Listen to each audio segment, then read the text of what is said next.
want to know, sir, Islam, how Islam came to India, and how, I mean, there is a hadith about Hazrat Sulaiman Farsi, that Salman. Hazrat Sulaiman Farsi. Salman Farsi. The Muslim, the progeny of Hazrat Sulaiman. Is there, I mean, has this been... No, it is never said that. It is never said anywhere, I mean, that Hazrat Masih Maud is progeny of Hazrat Salman Farsi. Hazrat Rasul sallallahu alaihi wasallam could not have said it because he had no issue. So, if you make this mistake, you will land yourself into trouble.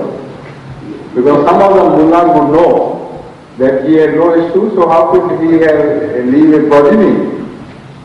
The words used by Hazrat Muhammad Mustafa sallallahu alaihi wasallam do not mean that.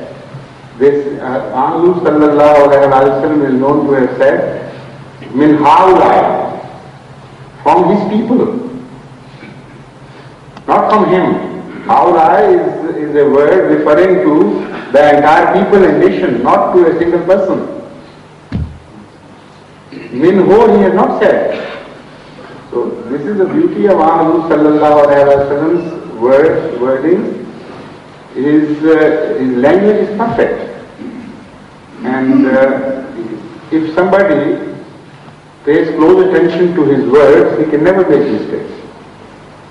So it is haulai, not ho, which he has used. So the question is dropped automatically. Please sit down.